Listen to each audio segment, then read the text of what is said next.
Bon, bonjour, nous quittons l'île de Gorée. Alors là, ce que nous voyons tout à fait en face, c'est la Bastille, anciennement Bastille, maintenant reconstituée en musée de l'histoire. Musée de l'histoire des ethnies, musée d'histoire des religions, musée d'histoire de l'esclavage, de la colonisation et tout, un peu de tout. Mais auparavant, c'était une bastille pour défendre l'île de Gorée. On sait que l'île de Gorée a connu plusieurs colonisations de la part des Anglais, des Espagnols, des Portugais, des Hollandais, du Danemark, de plusieurs nationalités, de plusieurs nations.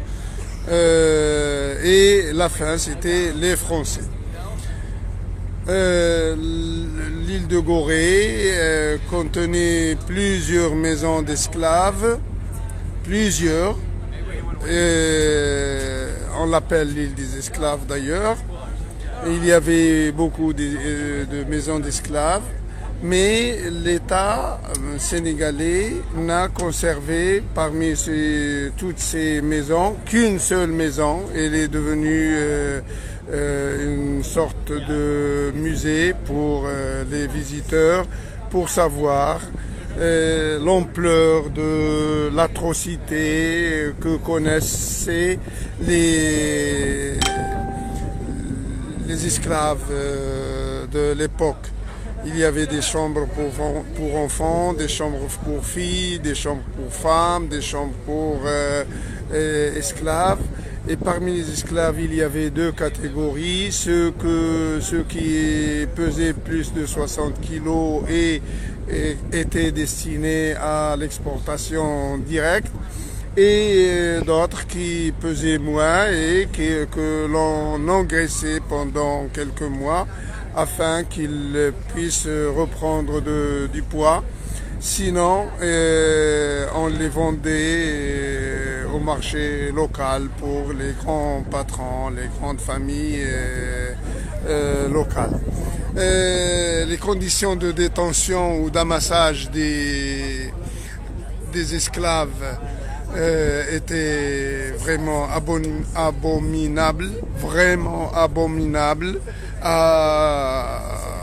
À voir les différents locaux dans lesquels on les enfermait, on les entassait.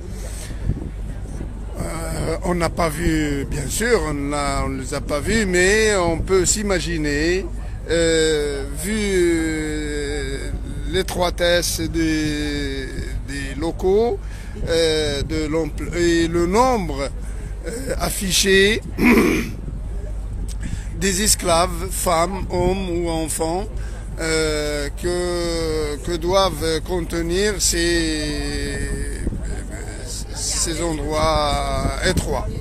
Et bien sûr, ils étaient liés par les jambes, par les pieds, par la cheville, par les chevilles. Ils étaient assis contre le mur et les jambes déjà en face des autres. Ils s'adossaient au mur, tout au long du mur de la pièce. Et pour les besoins et le dégourdissement, si on veut dire, il y avait un seul temps. Bon, je ne sais pas combien de temps on leur permettait, mais on ne leur enlevait pas les chaînes complètement. Hein. Les récalcitrants connaissaient des conditions vraiment infernales. C'est une cave dans laquelle on les entassait. Les geôliers n'avaient qu'une une crête, c'est que la porte puisse se fermer. Le nombre d'hommes ou de femmes contenus dans la cave ne comptait pas, pourvu que la porte puisse se fermer. Si la porte se ferme, on entasse, tant que la porte se ferme. Quand elle ne peut plus contenir les gens et qu'on ne peut pas fermer la porte, eh bien, le surplus, on se débrouiller pour les mettre ailleurs ou libérer de plus anciens. Alors, là, nous sommes en bateau. Nous allons quitter cette ville magique, l'île de Gorée, et nous allons nous diriger vers Dakar. Il y a beaucoup de brouillard, sinon Dakar serait découverte par ici, elle serait un peu cachée par cette Bastille et ces maisons. Mais lorsque le bateau bougera un peu, on aura l'occasion de voir le port de Dakar et quelques bâtiments de Dakar. Alors je vous fais visiter un peu ici ce qu'on peut appeler le port de l'île de Gorée. Ces maisons qu'on voit pouvaient être des maisons d'esclaves, parce qu'il y en avait beaucoup. D'après le conservateur de la maison des esclaves, il y a 1800 habitants dans l'île de Gorée. Elle compte 900 mètres de longueur et 300 mètres de largeur, dans la plus grande largeur. C'est une île complète, c'est-à-dire que l'eau entoure de chaque côté. Il y a une végétation.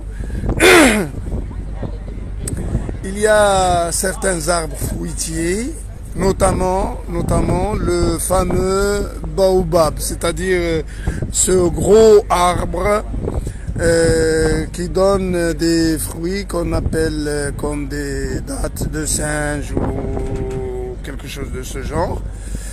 Je vais demander le nom le fruit du baobab, c'est le pain de singe.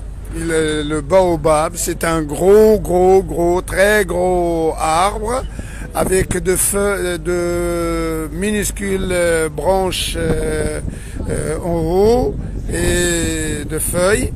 Il donne le pain de singe. Le pain de singe, donc, est le fruit que donne le baobab. Voilà, je crois que c'est tout. Alors c'est la mer de toutes parts,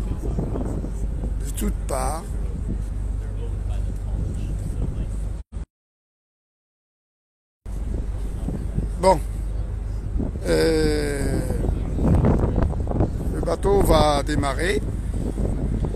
Alors, je vais peut-être vous laisser jusqu'à l'arrivée au port de Dakar.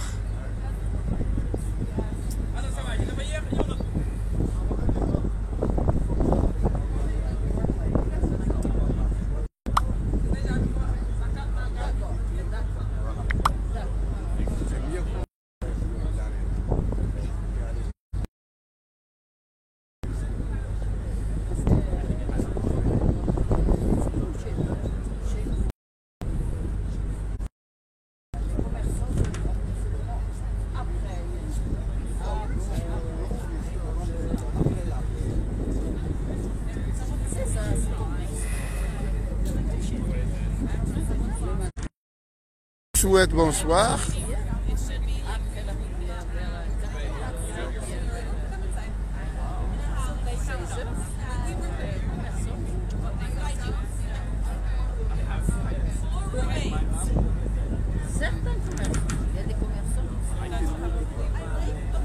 vous souhaite bonsoir et à bientôt. Et demain, ne ratez pas mon live. Je ne sais pas à quelle heure ce sera, mais nous allons visiter un monument vraiment très intéressant. C'est le monument de la Renaissance africaine. Monument de la Renaissance africaine. C'est un monument vraiment très colosse, très grand, et qui fait la fierté des Sénégalais. Demain, on le verra et vous verrez avec moi que c'est vraiment très colosse, très grand, très magnifique. Très magnifique. Ne ratez pas cette occasion. Bon, je ne peux pas vous fixer un temps précis, mais ce que je vous promets, c'est que vu que la connexion est bonne, je vous ferai visiter le monument de l'extérieur et de l'intérieur. Et vous allez apprécier ce monument. Bon, alors pour le moment, je vous quitte.